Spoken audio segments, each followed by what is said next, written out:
You know, I really wanted to get into this thing about Pitt the other day first, but there's too much going on with the Steelers. A lot of injury news. But I am going to get into it, I swear. Because it's not just At Pitt, some it's point. everybody. It happens to everybody, not just us. The only reason I care is because it happened to Pitt, but I see it happen all the time. Good morning, everybody. Welcome back to the show. This is episode 641 of the Two Dumb Yinzers. Good morning, everybody. Derpy, how you doing back, man? How you doing this morning? I am fantastic. Got my coffee in, and All right. the Pittsburgh Steelers are 7-2. 3? 7-2, baby. Yes, sir. Derpy forgot how to count. Yeah. Good morning to Jen. Jen's still feeling pretty hype over the win. You know what? Me too. Hey, Ron, how you doing, brother? I'm still feeling really hype over the win. As a matter of fact, it did turn into Victory Tuesday for me. I'm so fired up, guys. We have a lot of things to go over today. Good morning, Finch. How you doing today, man? I'm doing well. I had a good breakfast this morning and spent a good bit of time watching some coverage on the YouTubes today, and I'm ready to talk Steelers, buddy. All right, Mike, how you doing today, man? Yeah, I'm doing great. My first day back to work. I'm already ready to burn down the building, but we got Steelers talk, so that's going to get me through. Absolutely. Let's see. Good morning on the board to Hunter. Also, guys, I do want to say this. Remember how last week I was telling you I just with my spare time. With my spare time, I watch some of these Steelers simulation games on YouTube. They're like, it's like it's Madden, and it'll be like the Steelers versus the Commanders, and I'll watch that going into that week. So last night I got home from work. In my spare time, I was watching the Steelers and Ravens game. And Finch, you're never gonna believe this. You're never gonna believe what was said. You're never ever gonna believe what was said. You know how they do the announcing during the game, right? Right. There was a play where Lamar Jackson throws the ball over to Deontay Johnson, and he gets knocked out of bounds like pretty immediately. And the announcer says, Deontay Johnson catches the ball but goes backwards. I swear to God, that's what he said. And at that time of night, there was nobody I could communicate with. Everybody was either sleeping or Mike was at work or and I couldn't wait to tell somebody this.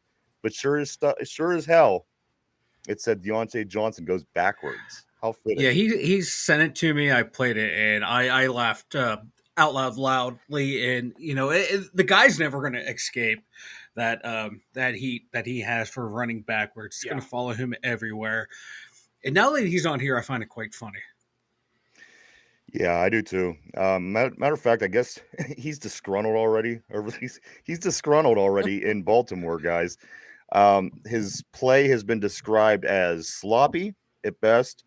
He has one catch for 6 yards in 2 games. Of course, his numbers went down a little bit last week from the first week that he played, and also, he slipped and fell on a play where he was supposed to make a catch, and then another play where he was trying to get out of bounds. He got tackled inbounds. So it sounds like a total disaster, but it sounds like everything Deontay Johnson to me, man. Yeah, but he's going to have a breakout game against the Steelers. It's just going to happen. That's the way our luck runs, is that he will have his breakout game against us, and then we're all going to be like, why did we get rid of this guy? Oh, yeah, it's going to happen. I just have that sickening feeling in my stomach. But as long as we win, I former Steelers a lot. It's kind of a tradition that former Steelers leave us and then go on to have great success against us. Deontay Johnson's no different. He'll probably have a big game. Yeah. Hey, as long as we win, he can have any type of game he wants. Hey, I mean, Jared Goff threw guys, 5 picks and still won his game. So. Right? Daniel Jones had no passing yards, but he had a touchdown pass. What is going on in this league, guys? Today is the injury day. Injuries are the big news. Of course, the Mike Tomlin press conference will be keeping an eye on that. as it starts. Yeah. We'll keep everybody up to date also as that does happen. But Alex Highsmith likely to be out 2 to 3 weeks with an ankle sprain as of right now. He's waiting for MRI results and such to confirm, but it looks like it's going to be about 2 to 3 weeks for Alex Highsmith. Good morning. Good morning to One Man's Opinion. How you doing today, Bri? Also, Najee Harris. A little speculation on this because Najee's ankle did get rolled on through the course of the game. Later in the game, he's expected to miss practice this week, but he's not expected to miss any games. But Mike got a hold of me this morning and gave me some up-to-the-date news on the injury to Calvin Austin III, which I didn't think that was a serious injury. I didn't even realize that it was anything. Apparently, the Steelers signed the former Detroit Lions All-Pro wide receiver kick returner Jamal Agnew to the practice squad. And it seems like from the injury to Calvin Austin's head in the last game that this might have some kind of connection, huh, Mike?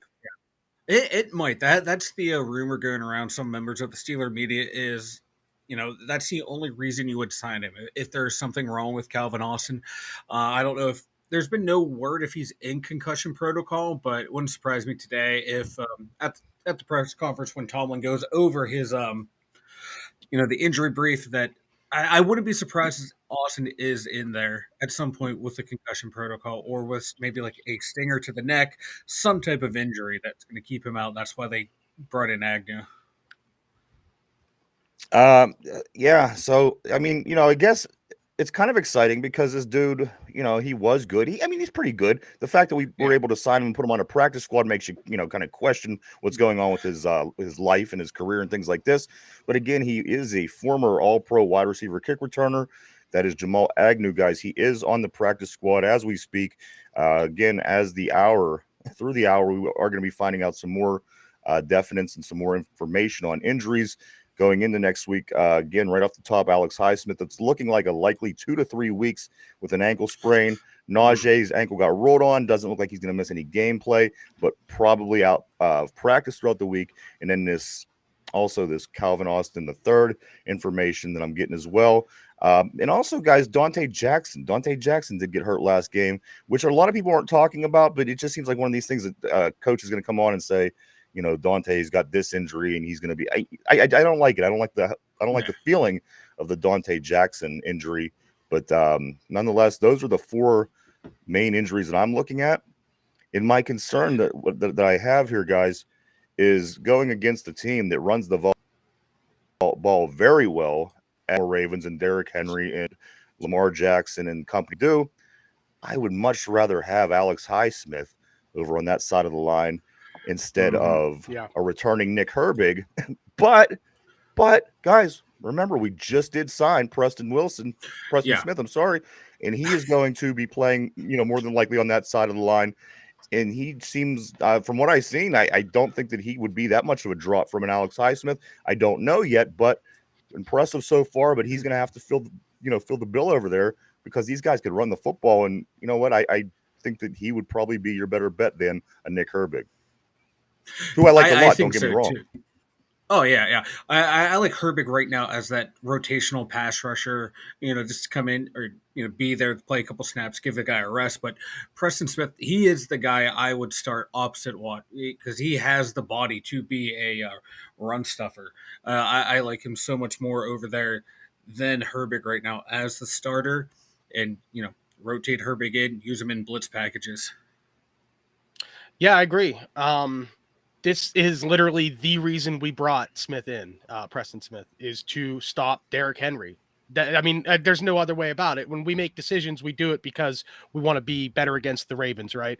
Mm-hmm. And he, obviously, an experienced guy. Mike Tomlin liked him, got the trade for him, and now this is his shot. This is his chance to prove himself.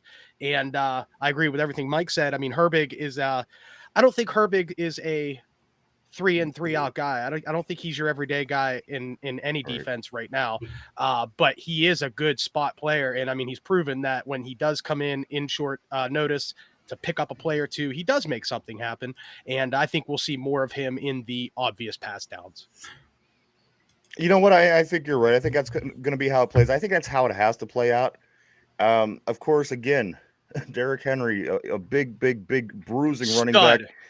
But you know what, guys? As the season goes on, and as the Ravens are losing to the Raiders, as they're losing to, a couple other teams that maybe they shouldn't have lost to, I would certainly spend some time watching film in those games, because whatever those teams did, when you look at Baltimore on paper, you're thinking, oh yeah, look at this team. They're they're going to be brutal. They're going to be hard to beat. They're going to be almost unbeatable. But again, go back and watch the Raider film. Go back and watch it and see what it is that these teams did, because they're beatable. There's a way to beat them. And again, nobody knows the Ravens better than the Steelers. I like our chances this week, guys. Again, we won 7 of our last 8. I never fear, as Finch said yesterday on the show, I never fear the Baltimore Ravens. And I'm sure they don't fear us, but that's what mutual respect's all about. Let me catch up on the board, guys. I know yesterday we were just jam-packed with information and a lot of stories and things to go over, so I don't want to leave anybody out on the board today. That's certainly a goal of mine, is to make sure we keep up on that today. I'm going to start off with where Jen said Minkah is going to beat his ass. Who's that, Jen? We're talking about Deontay Johnson? Deontay Johnson, yep. I hope you're right. Also, Ron says, we always in the past seem to get rid of players at the right time. But we do have a knack of having good timing with players a lot of time. And also, going back to what Ron said yesterday on the board, again, I do feel bad.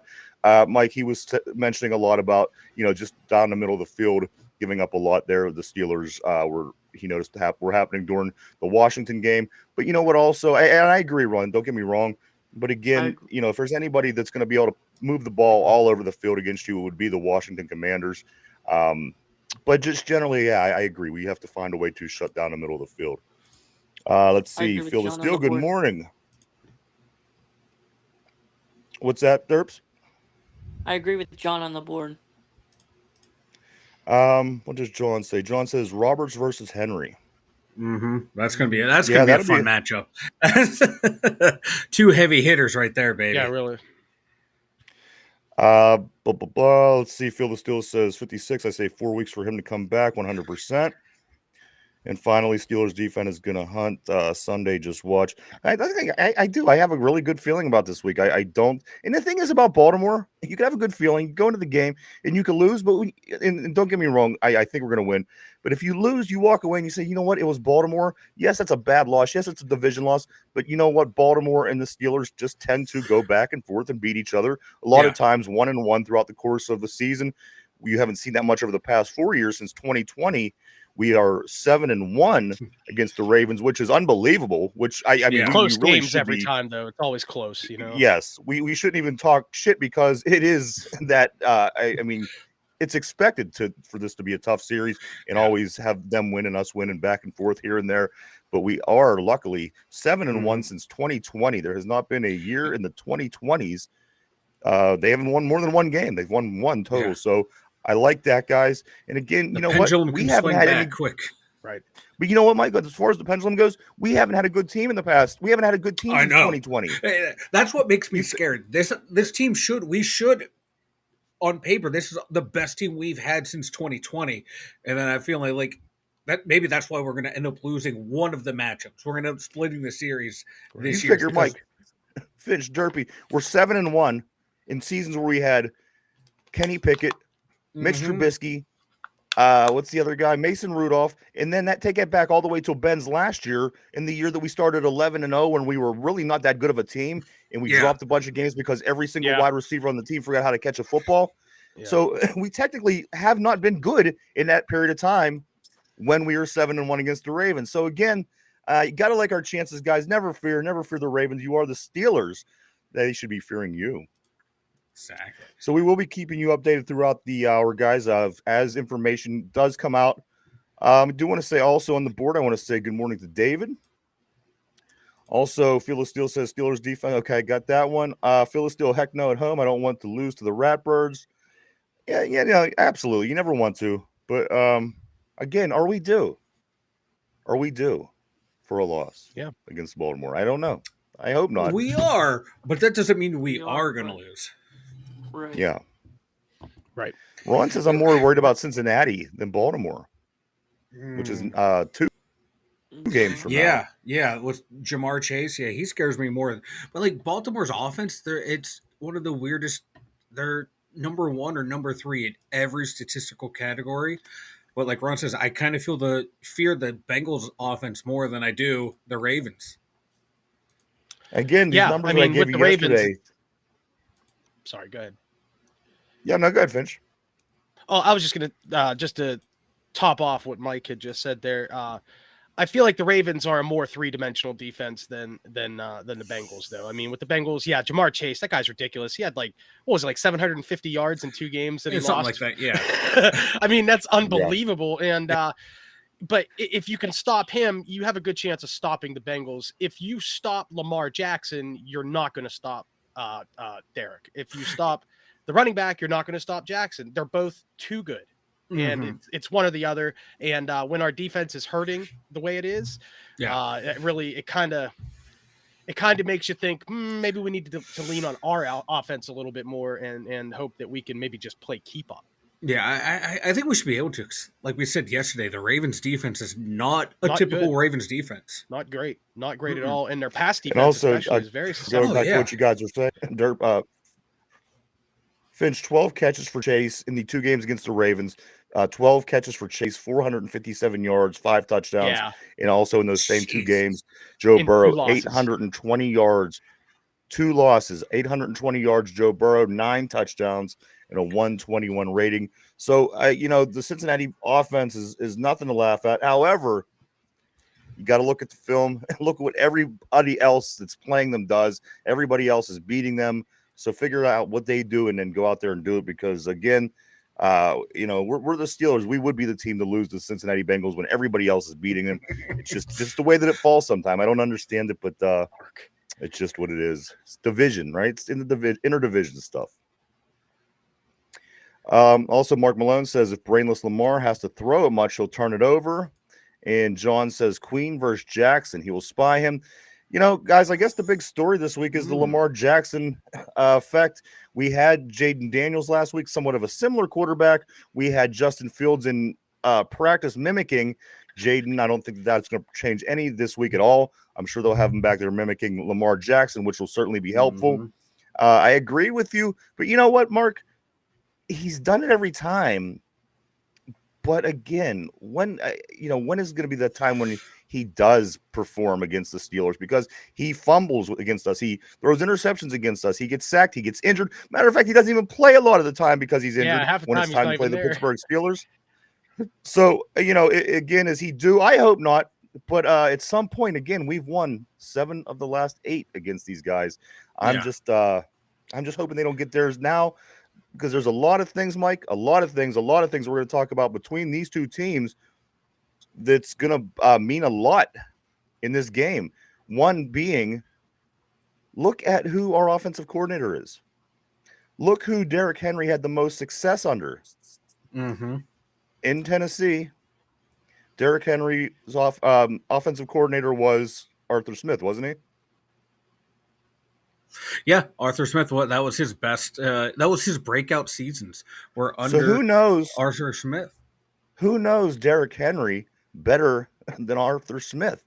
That has to come into play. Arthur Smith is not our defensive coordinator, but that doesn't matter. He was his dude. As Mike said, that was the most productive season he ever had was under Arthur Smith. On the board, fellas, yesterday, well, I was not putting the Steel offense down. I put on the board there were too many 3 and outs. Don't want to see that versus the Ratbirds. The score's a plus after. I think this is going to be a typical Pittsburgh Steeler Raven game. At the end of the day, as a matter of fact, Mike, what I say my prediction was like 21-20. Something like that, yeah. It's going to be ugly. It's going to be low scoring. It's going to be close. I don't think it's going to be any different than any other Steeler Raven game, but it's going to be exciting. Mike, remember last year we faced Tyler Huntley, I believe, and again, you're getting the full, you're getting the full shebang right now with this Baltimore team. You're getting a healthy Lamar. You're getting Derrick Henry, who we've never seen on Baltimore before. You got 3 pretty damn good wide receivers over there. There's a lot to talk about this week, guys. Yeah. Rashad Bateman is actually playing lights out this year. I didn't think he had it in him. And Zay Flowers is not having a second-year sophomore slump. So Then you had if Deontay can ever figure it out with those guys, they're gonna have a nice, healthy passing attack we have to deal with over there. And then Isaiah, not bloody likely. Yeah, If he could keep his toes in bounds, maybe he could be. I know, somewhere. right? Right. It looks like Mark Andrews has crept up the receiving list too for them. He's coming around. He's back up to They have 5 a lot of touchdowns. weapons. So yeah, like I hate to say it, man, but yeah, they're all playing well. Even Nelson Aguilar's catching the ball, which comes as a shock to anyone who watches a lot of football. When he was with the Eagles, couldn't catch shit. No. Now he's doing it here. So yeah, it was scary good offense. They really Lamar, have 24 weapons touchdowns, everywhere. only 2 interceptions that he's thrown this year. Hey, Almost that's all we've 70% thrown. completion percentage. I know. Hopefully, he sees the black and gold and forgets how to play football like he always does. A lot of times that happens in the environment and the towels going. But as I You said, see you're that in looking, all at this, sports. you're looking at this team on paper. You say to yourself, this is a very, very good team. How do they get beat? They maybe should be a team that's where Kansas City is. But again, you got to go back, watch the tape, see what the Raiders and a couple of these other teams did, because of course the Baltimore Ravens have 3 losses. So we can learn a lot, figure it out, and get ready for these guys. What do you think, Derpy? You got how you feeling about the game this weekend, man? We're the Pittsburgh Steelers, and I do not fear the Baltimore Ravens. I like it. I love it, Derpy. I love it. I like it a lot. Also, guys, who covers Deontay? I was thinking of that. I mean, you're probably gonna have Joey Porter somewhere else. I mean, he's gonna be covering somebody better. Are we gonna see a Deontay Johnson matchup? The trade. I mean, we got this guy for him. He's coming back on a different team. That could be an interesting matchup, guys. And if that is the case, again, they have a lot of weapons. Now, who are we putting on Flowers? Who's covering Andrews? They have a lot of weapons, guys. What do you think, Mike? They do. I think this. I hate to say it, but it's just a game you go zone, play a lot of zone, or because the way Deontay Johnson, some of his decision making when the ball is in his hands is questionable. But one thing is not questionable. He's still an elite route runner. And if he can get a step on Porter, get a step on Dante Jackson, hey, that's all he needs to gain separation. And then if he decides to catch the ball, look out. Zay Flowers is the same way. If you can jam these guys at the line, you can win. But if you miss that jam and they get a step on you, our corners, they're not the fastest. These guys, if they just get a little bit of separation, I think they can beat us. So it's going to be – I wouldn't have them following each other around. I'd play whoever's up on that side. And then if we're going to blitz a lot, maybe play some zone behind it, little man on one side, zone on the other, try and confuse Lamar, confuse their receivers, mix it up like that. But I just let Porter stay on his side, especially after what McLaurin did to him. He needs to be humbled a little bit this week. Just line up whoever's against you, and then you can get back to being the guy who covers everyone. Finch, let me ask you this. What's it going to take for the Pittsburgh Steelers to win this football game against Baltimore this weekend? What do you think is going to be key? Scoring more points than them would probably be the big one. But to be honest, expert analysis. I'm looking at the board here, and John makes a nice point. He says the Steelers dialed up blitzes against Daniels, and they need to do it against Jackson. We're not going to catch up to those receivers. It's not going to happen. If we're going to stop the pass game, we're going to have to do it by getting after Jackson. Now, I know that's a tough thing to say because that guy throws well on his feet. He runs and throws better than just about anybody. And that's a whole other thing. But I mean, Patrick Queen is very good at spying quarterbacks. If we can keep Lamar on his toes, that's our best chance to stop the passing game. That might open up the run game. It's left to be determined to see how that goes. You know what I mean? When you have that many weapons, it's you got to kind of stop what you can. The rest is going to get out, and we got to hope that our offense can take advantage of their poor defense. And another thing that you mentioned, Patrick Queen, guys, this game has storylines to the sky. It really does. Yeah. This is going to be an amazing game. The fact that they kept this as a 1:00 game, this should be an evening game. But Yeah, no, this Aaron should be Rodgers. flexed, I'm sure yeah. Aaron Rodgers got 3 primetime games this weekend. Yeah. But it is what it is. We play the Ravens 1:00. It's going to be a hell of a game, guys. I don't think people realize that these guys are really good. We're really good. This should be a classic Pittsburgh Steeler, Baltimore Raven knockout kind of game. Again, you got Deontay and you got Dante. This whole thing coming to fruition. He may be covering him. It might be Jackson on Johnson. It's very possible. Again, Patrick Queen, very disappointing to the Baltimore, not only the organization, but the fans. Come on. Patrick Queen jumps ship and goes to the Steelers. Them people in Baltimore ain't happy. The whole way down the list, guys. There's so much in this, in this game. It should be, of course, the big highlighted game of the weekend. It's not, but you know what? It is what it is, guys. We're fighting for first place. There's a lot going into this game, and it's basically the start of the second half of the season. It really is. Yep. We got 6 division games in the next 8 weeks. Baltimore, this is big, guys. Let me catch up on the board here, just a little bit. All right, Mark Malone says, he's just a glorified Fields. He only won MVP for the same reason TJ didn't. Jen says Queen and Elliott will be hot against their former teams. Yeah, I think so too. Let's see. Phil still says, there you go. Take away 89. John says, okay, Ian's guys got that with the blitzes. Yeah, yep. Also, Derpy thinks like Tulsa King. What is that? I don't get that. I chuckled, but I don't quite get what it means. Mike, you know what that is? I don't know what it means, but it is funny too. It just sounds funny. Like it is. Yeah. Let's see. Mark Malone says Lamar won't be able to make the read and hit him on time. John says Derpy isn't afraid. He chases dump trucks. This I do know. See that. Yeah, I can vouch for that. That's why Derpy's not here on Mondays. He's out chasing dump trucks. He's getting ready for the rest of the week. Also, Phil still says 90, 97, 99, 91 are going to be prowling all day.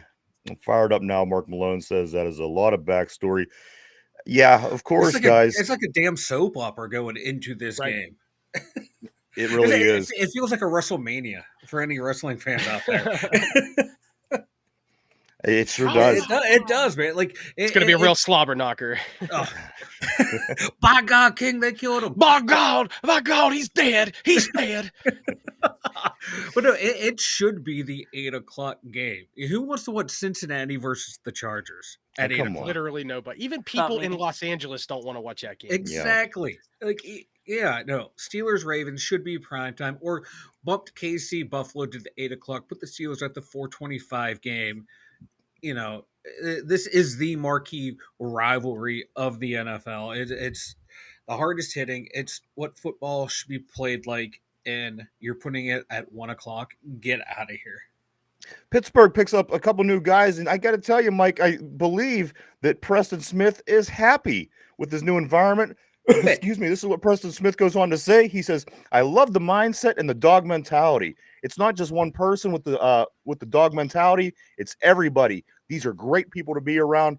Mike, I think that you're gonna get top performance from Preston Smith. I think you're gonna get top performance from Mike Williams. I think that everybody on this team is really gelling. They all want to win. Again, they came in and they felt the way that this football team is immediately. Preston Smith loves it. I think that this plays a big part. Yeah, go ahead. I was going to say, Mike Williams, the only people I see smiling more than Mike Williams are people you see rescued from a hostage situation.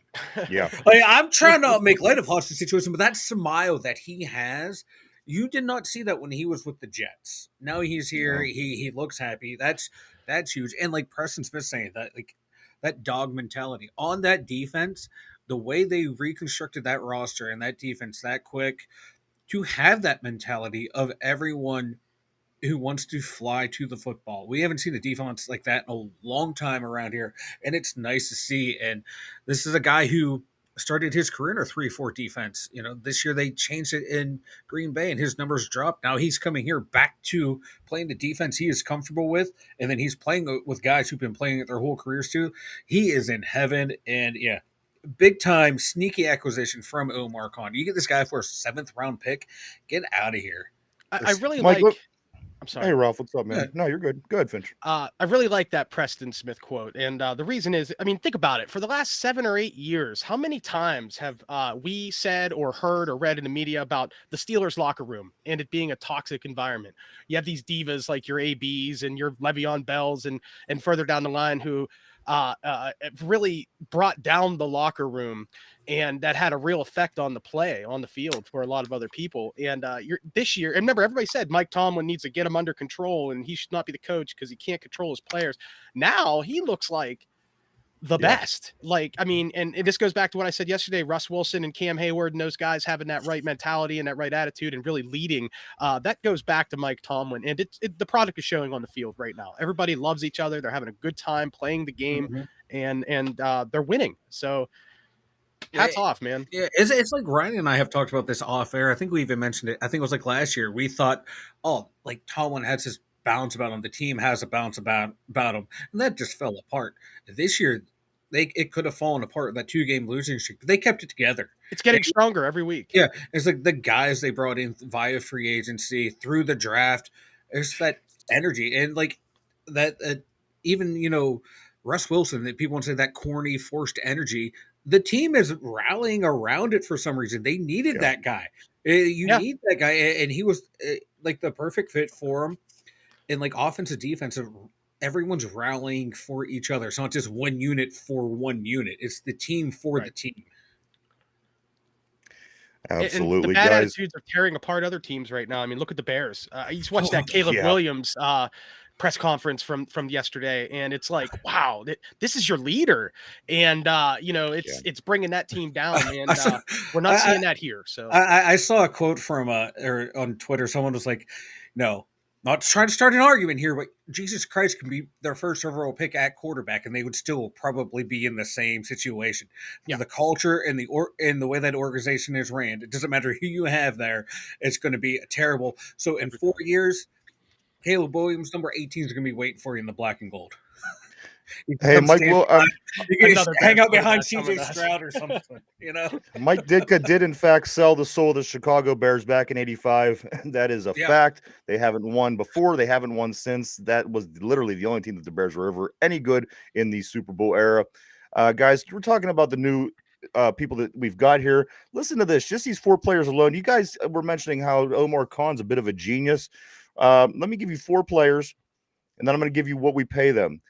Russell Wilson, $1.2 million. Omar Khan's basically having other teams pay him to be a good quarterback and lead us to the playoffs. Justin Fields, $3.2 million. Preston Smith, guys, $2 million. And finally, Mike Williams, $628,000. These are 4 players that we needed. We needed bad. We had a bad quarterback situation, obviously, over the past 2-3 years. In these other positions as well, the wide receiver too, we needed.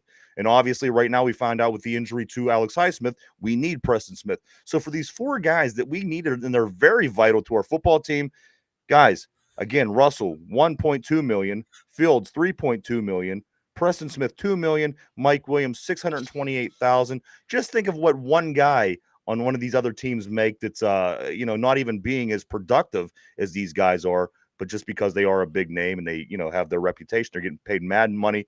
That is, for those 4 guys, come on, you find that in the cushions of your couch, Finch. Maybe not my couch. Someone's couch. But I mean, it's that. Remember when the Penguins did that? Ray Shero managed to bring a bunch of players in for a couple of years at minimal costs, and they went on to have some very great. I don't think they might not have won a Stanley Cup in any of those seasons, but they had great teams back to back to back to back to back, and it was on rental players who weren't expensive. It's a winning strategy in a salary cap league. It will work for the Steelers. It has proven to work so far.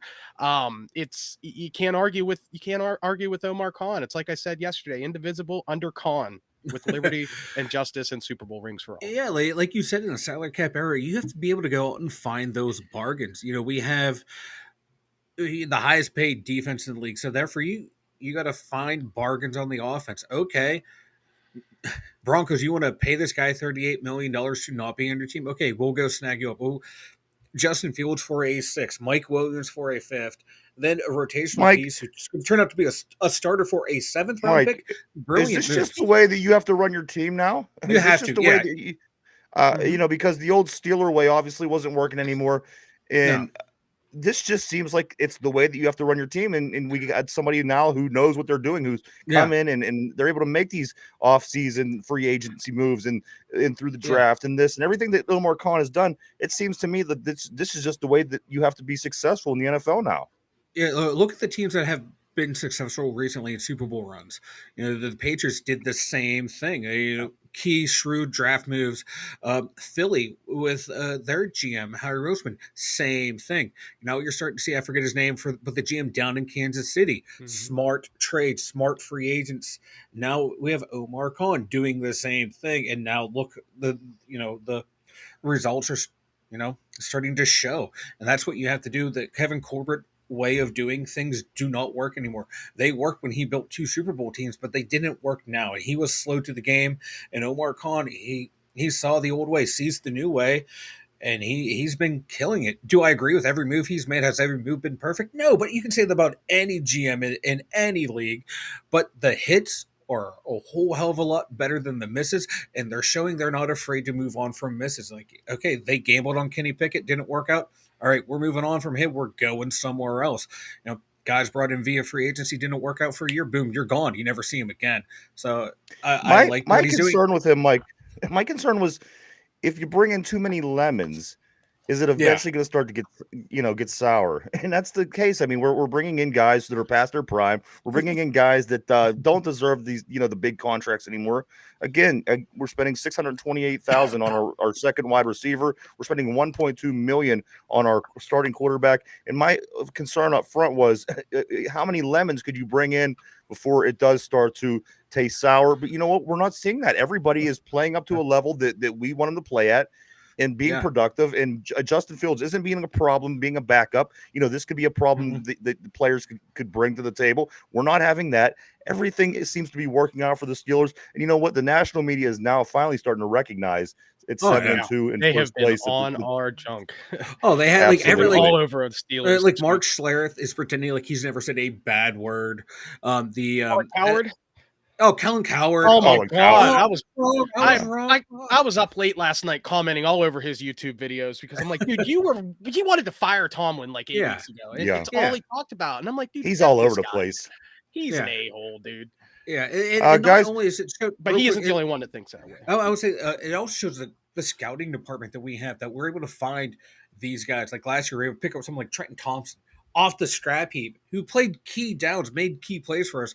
This just shows the NFL scouts and college scouts that we have are just damn good to find these bargains. All right, it is noon, everybody. Mike is going to start keeping his eye open on the Mike Tomlin press conference to see if we get any scoop. Well, he does that and it gets set up. I am going to catch up on some posts here on the board. I'm going to start back where Ralph says, let me see.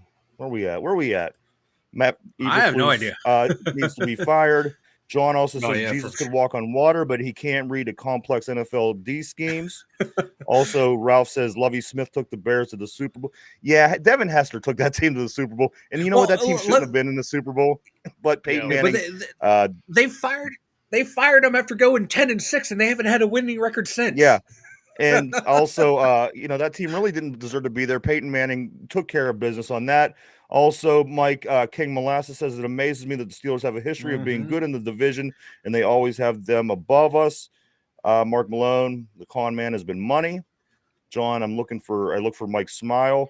Also, he says all teams win with plug and play players today. I don't think that's your smile. I think he's talking about Mike Williams' smile, of course. I think if he was talking about your smile, my smile, baby, my smile is just as big as Mike Williams. You have a very nice smile, Mike. You do not have a nice smile. I think that he was talking about your vertical smile whenever you've been over before. He probably seen that. He's probably talking about. But anyway, $20 is $20, man. But Mike is on top of the injury information as it comes through. He's got a close eye on the Mike Tomlin press conference. Let's see. Also, John says if Wilson started early and showed he isn't washed, some of those stud wide receivers may have wanted to come to Pittsburgh. Bad timing for Con. That's a good possibility too, John. Very good point. Mike, I'm going to jump into the divisions.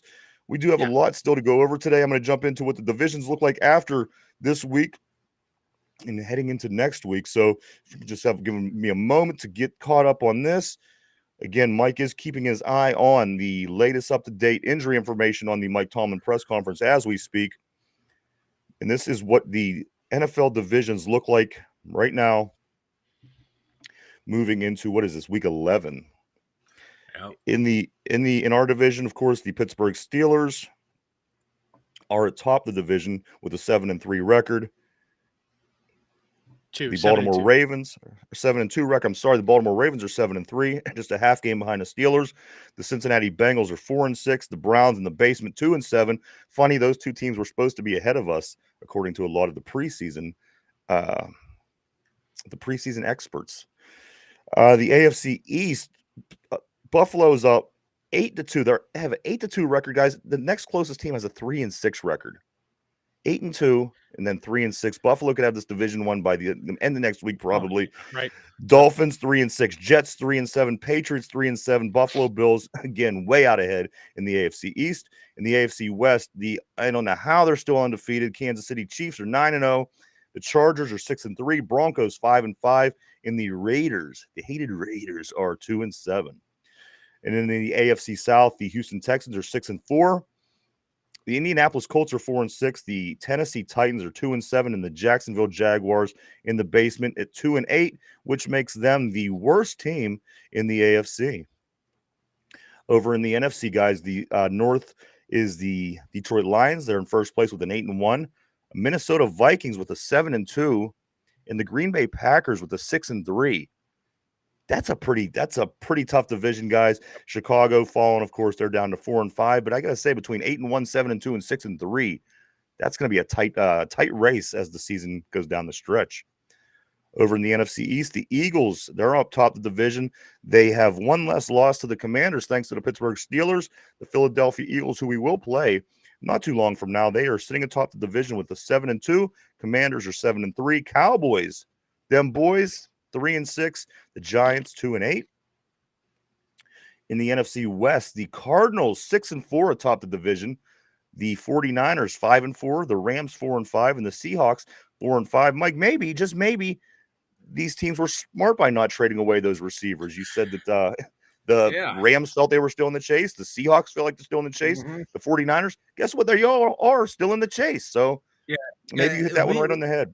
Yeah, we kind of lost out on that division being a lot tighter than anyone thought it would be. In a bad way. It's not a great tight division. It's a bad tight division. Yeah, if St. Fran stays healthy, they're running away with that division, I feel. And then the other teams have a couple more losses, and maybe some of those guys would have been available. But tough luck. And finally, the NFC South, guys, the Atlanta Falcons are 6-4, top of the division. The Buccaneers 4-6, the Saints 3-7, the Panthers 3-7. That means that the Panthers are not the worst team in the league. It's a tie between the New York Giants and the Jacksonville Jaguars, guys, both sitting at 2-8. So that's what your divisions look like. Yeah, as we speak. Go ahead, Mike. I was going to say, if Jacksonville finishes first, are they going to, they're not going to take a quarterback. The Giants, will they take a quarterback, even though they're paying Danny Dimes $40 million a year? It's going to be funny. The Bears could potentially finish first overall for the third year in a row. It's going to be interesting to see what these teams do with that number 1, number 2, and 3 pick. Around the league, around the division, the Cleveland Browns, they do play at New Orleans this week. They play the Saints. The Cincinnati Bengals, as the fellows mentioned earlier, they do play at the Chargers. And then the Baltimore Ravens and Steelers, of course. Guys, last night, the game between the Miami Dolphins and the LA Rams was only an 8-point difference when it was decided. The Dolphins win this game 23-15, but I don't think the win against the Rams was as important as the pride of the state of Florida. Guys, this weekend was the first time ever in the history of every single team in Florida all the way up to last night had lost. Every college football team, every pro football team, every CFB, every football team that matters in the state of Florida, they were 0-11. It came down to the Miami Dolphins to save face for the state of Florida last night, and they were able to pull it off, Mike. The Hurricanes lost, Florida State lost, the Gators lost. If you were a Florida football team, the Jacksonville Jaguars, Miami, whoever they, I mean, I'm sorry, not Miami, Tampa Bay, Miami saved the day. They were the only team to win out of Florida over the weekend. Pretty crazy statistic. Wow, with all those teams down there, you think you would have they would have won something. Hey, right. You know, there's like more than that one. That is insane. Florida won the Absolutely. election. That's what they won last week. You know, It's the only there you thing that go. went well for them. There you go. I mean, that's all there is to say about that. Absolutely. Let me get into this real quick, Derpy. This is big news for you. The picks for the week, you and Mike did go at it head to head. Mike was down 6-3 going into the week. Mike, you won the tiebreaker. However, it doesn't matter. Derpy wins 9-8 on the week. Ooh. Derpy takes a 7-3 advantage after 10 weeks of picks. Derpy, you are up 7-3 on Mike. How do you feel about that? I would like to thank the terrible towel. Fuck you, Derpy. I picked what the Rams. I believe that's what screwed me. That's what screwed me. That was the right pick, Mike. I mean, it let's be was the honest. right pick. Dolphins are You know, Tua and his Swiss cheese brain somehow had Pulled it enough. off. Mike, don't give yourself too much credit. You're flattering yourself. These guys both picked the Rams. Ian's both lost. The game that screwed you, you took the Patriots over the Derpy took the Patriots. You took the Bears. Yeah, That's yeah. the game that screwed The you. that was a coin flip between two That was a shitty coin flip, teams. yeah. Yeah. So Derpy wins. He's up 7-3, well on his way to winning his free Permani Brothers sandwiches that what the guys are playing for this year. In the picks, But the Derpy only is thing up that matters is 7-3. I had the correct score for the Steeler game. It's the only thing that You matters. didn't. No, you didn't. On the Sunday pregame show, I had the right shit. Oh, I Right. seen, and it was Yeah. incorrect. The score that you picked was 24-21. You picked 24-21. Derpy picked 34-24. You picked 24-21. Final score was 28-27. So you were close. Yeah, I didn't want to bust your bubble, so I didn't say anything. I just kind of let it ride. Jen said I was right, so you're calling Jen a liar. I'm not. I just have it written on paper so I could kind of refer back to it. But I also, think I changed my guys, score on the pregame show, so that's what we're going by. all right, sounds good. Any scoop so far, Mike, on anything that you're seeing? No, I haven't. I've been refreshing. I stopped refreshing for a second while we were talking. Alex Smith is out this week to week with his injury, and it makes it even cooler. We have a guy like Preston Smith. That is a direct quote. It's even cooler. We have a guy like Preston Smith.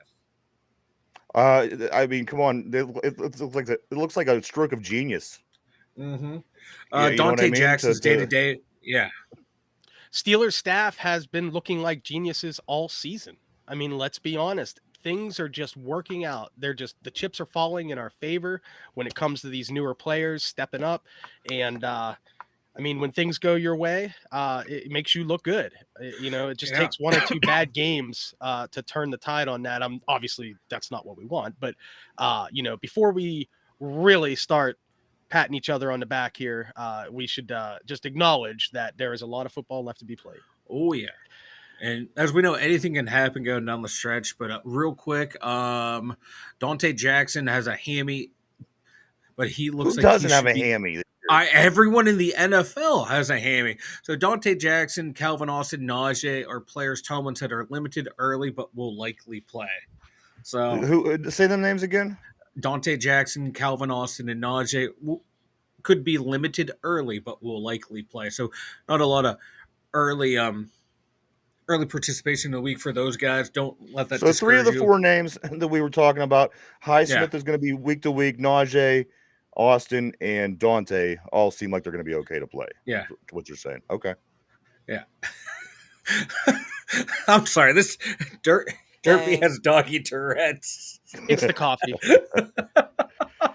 I'm sorry. I had to put that one up there. And yes, Jen, thank you. Yes. Mike is Let perfect. me ask. She heard it. I don't want to have to pull up the tape or anything, but we do have multiple sources that say that you did pick 24-21. But you know what, Jen? I do we do love Jen on the show, so you know what? This I'll is something concede. Ryan and I are going to scream at each other off air about. No, we're not going to scream at all. If I didn't have any record of it, it would be a different story. Guys, let me go into a couple other things here real quick. Paul Skeens is in a list now with Chris Sale, I'm sorry, and Zach Wheeler for the Cy Young Award finalists and also for the Wow. Rookie of the Year. Wouldn't it be crazy if he Congrats. won the Cy Young Award in his rookie season? That would be insane. I think it's going to go to Sales. I think he had the. I think he out of the three, I think he had the best year if I remember looking at the stats right. But yeah, well deserved for Paul Skeens. If he would have brought him up earlier, I think he would have maybe been a lock for the Cy Young. He definitely should be a lock for Rookie of the Year because that other rookie, I don't see his name mentioned at all in it in the MVP race, whereas the rookie pitchers also for the Cy Young. So yeah, he's definitely going to win Rookie. And wouldn't surprise me if he finishes third in Cy Young. But that's my God, the future is bright for that young man.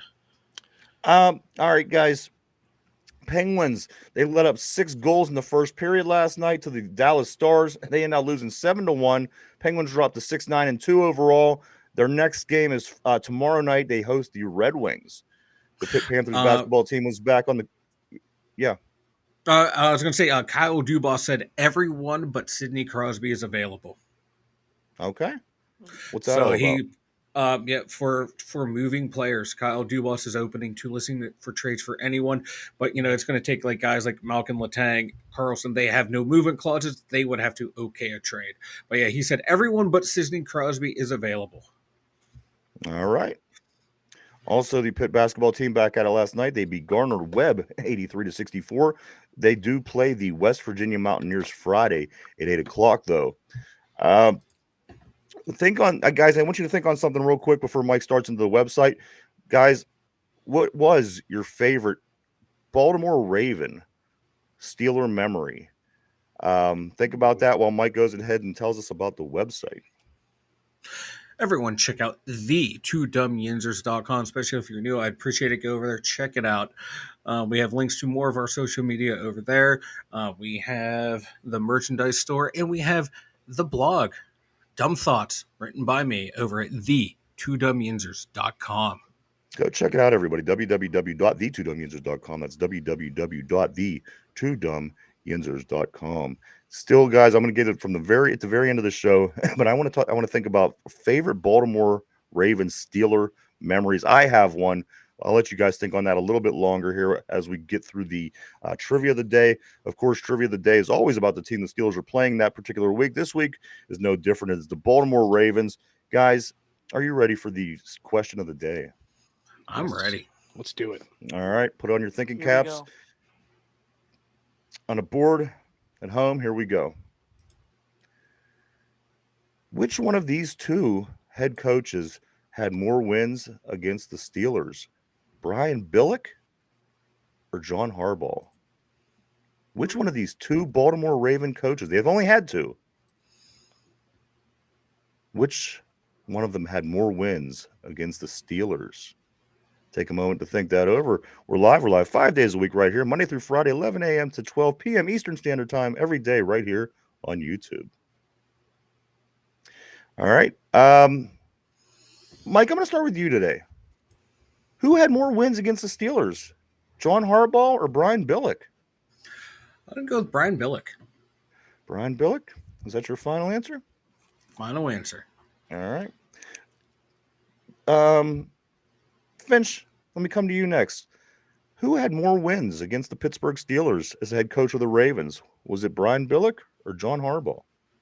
Mike says I too Brian will Billick. go with Brian Billick. I mean, we've been saying for the last few shows now that the Steelers and Ravens have been, what's the record, 7-1 in the last 8 or something like that. And Harbaugh coached all those losses. And the series record is 35-25, I believe. So I'm gonna go with Billick on that one. All right, Phil the Steelers is agreeing with you guys. He's also saying Billick. Derpy, to you. Which Baltimore head coach? They've only had two. Which one of them has more wins against the Pittsburgh Steelers? Brian Billick or John Harbaugh? Brian Billick. Brian Billick as well. So across the board, Brian Billick for Finch, Brian Billick for Derpy, Brian Billick for Mike, Brian Billick for Ron, Brian Billick for Phyllis Steele. You guys all feeling pretty confident on this Brian Billick. Mhm. Guys, the answer to the question is one of them has 5 more wins than the other coach. They have 25 wins against the Steelers, which means one of these coaches have 15 wins against the Steelers. The other one has 10. The coach that has the most wins against the Steelers is, in fact, John Harbaugh. Wow. John No way, Harbaugh. Wow. With a 15-18 record against the Steelers, John Harbaugh, and then Brian Billick's all-time record against the Steelers was 10-15. 10-15 for Wow. Billick, 15-18 for Harbaugh. Wow. That's a tough one. Harbaugh's had more games with them now than Billick against the Steelers, huh? 8 Yeah, more I games. guess Yes. I 8 guess more. Harbaugh has been there longer than I thought.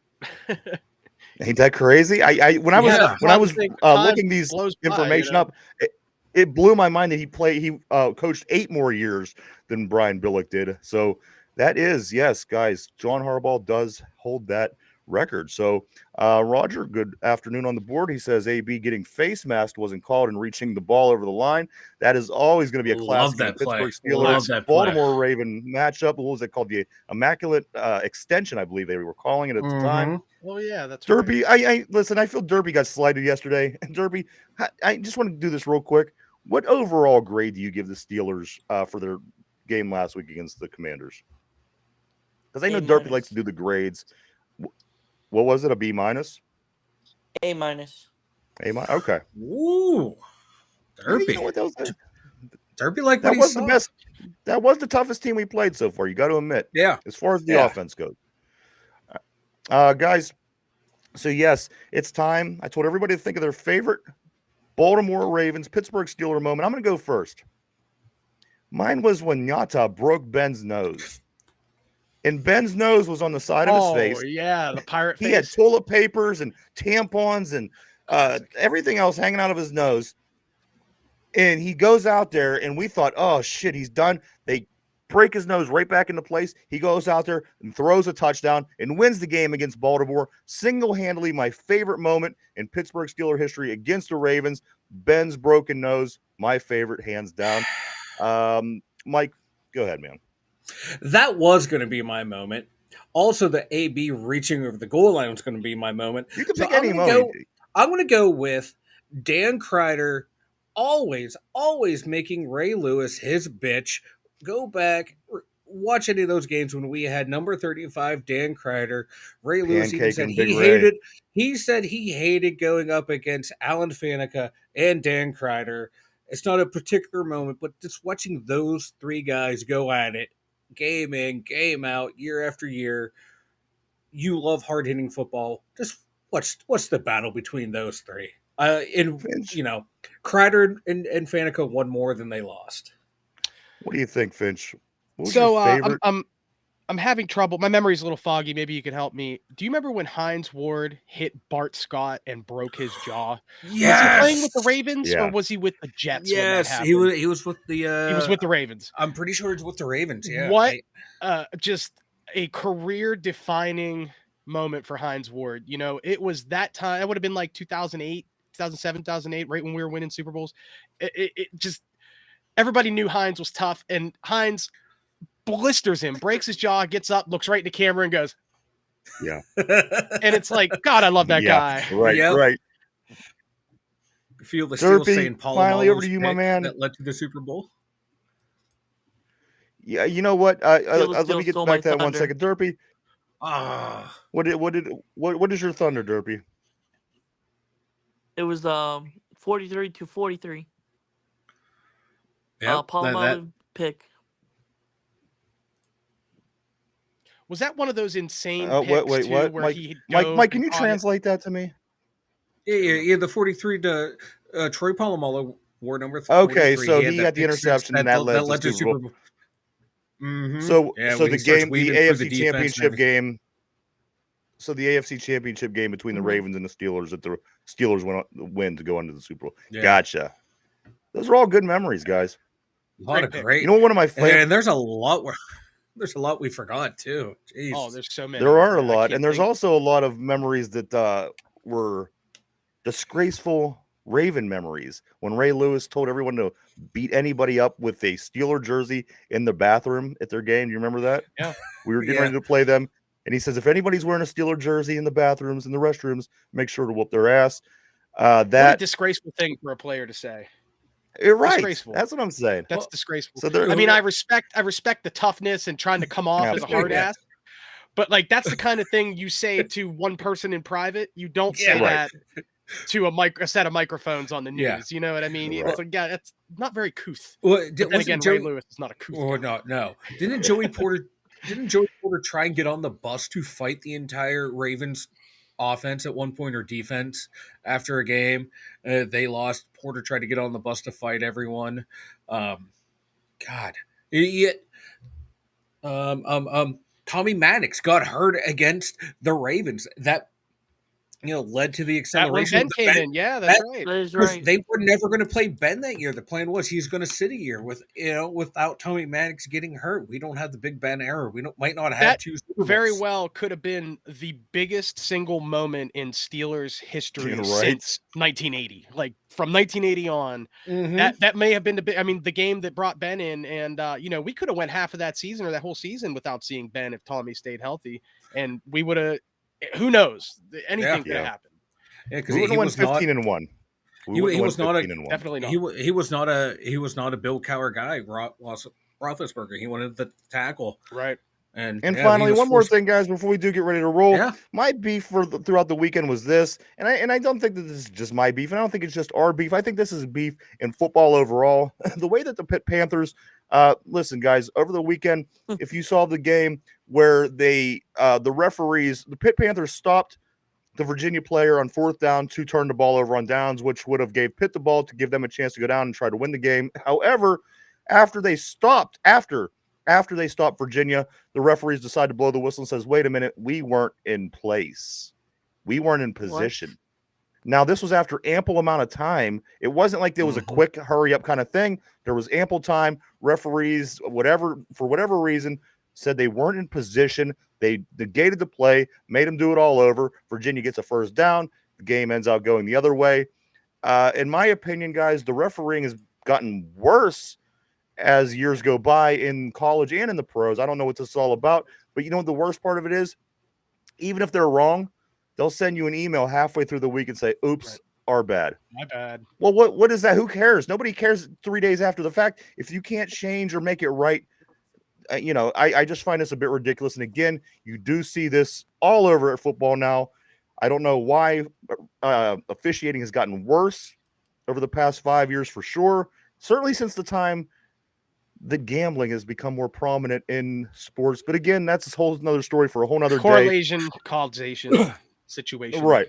So again, I've never seen a referee negate a play because they weren't in position. Again, I didn't. It wasn't like they were like sickly out of position, like where he was. No. He wasn't standing out of bounds somewhere. And Yeah. for 3, again, I don't get it. He stopped the. Well, I just don't get it, guys. Does that make because sense he to was anybody? running into position, stopped and stood there, saw the play failed, then they blow the whistle. Yes. Normally, Yes. like when they're trying to get in position, there's one with the arms out wide, like letting everyone know we're not moving the Right. clock. Then they go. How does this even start winding the happen? clock. Yeah, no, it was. Wouldn't that be some kind of? Come And on. then if they snapped anything, it, it should have been a if penalty on anything, the Virginia. Pitt Panthers shouldn't have been a team that got screwed by that call. It should have been the offense for snapping the ball before the referees were ready. Yeah. Again, I've never seen one of the most ridiculous things I've ever seen in my life. I hope it doesn't happen to your team because it sucks. Pitt does get upset by Virginia because of this. They lose 24-19. But that is the past, guys. We move forward and have Clemson this week in a huge game. But yeah, I think Derp Bell. Did he bell? Did he bell? Derpy's back. Where'd you go, Dirt? Oh, there, There he he is. is. And then just let me catch a couple of these real quick, Mike, and then we'll get going. I swear to you, Yeah. I don't want to leave anybody hanging here. Let's see. Going back, I do want to say, all right. Jen says, love the pregame show too. You do great, Brian. Brian says, thanks, Jen. It would, if you could let Ryan know there's a show, that would be great. Right. He's A lot out of the helping Brian, damsels in distress. a lot of the Brian Billick comments here. I'm going to skip over them. We basically hit that.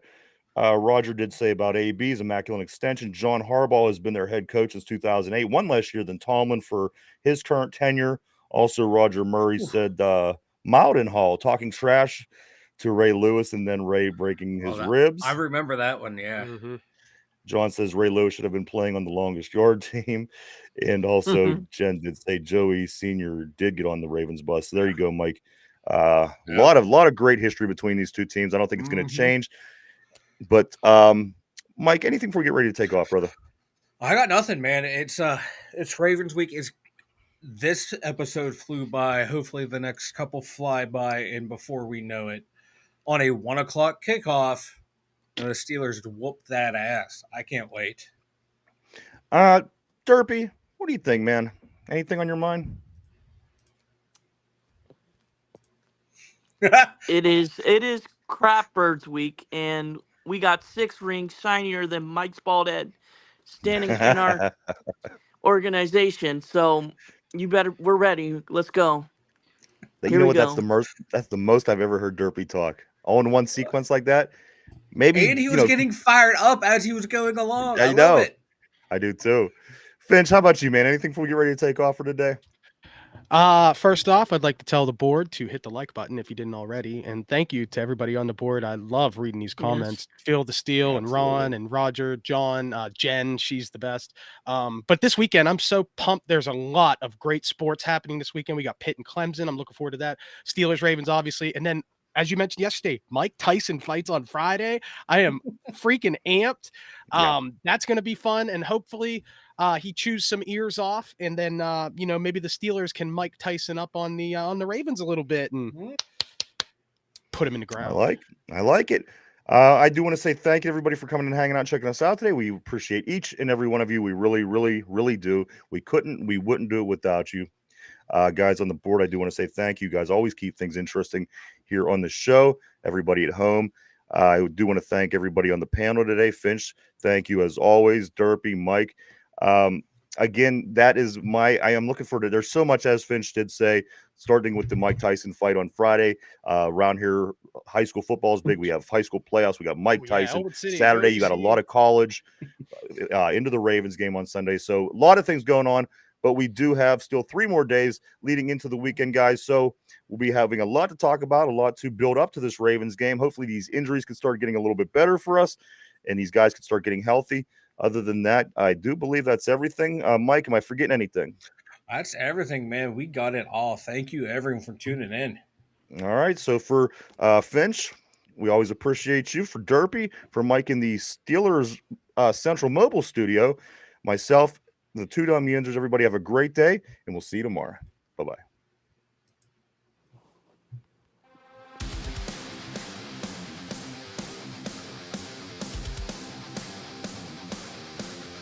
Thanks, guys. Thanks, man.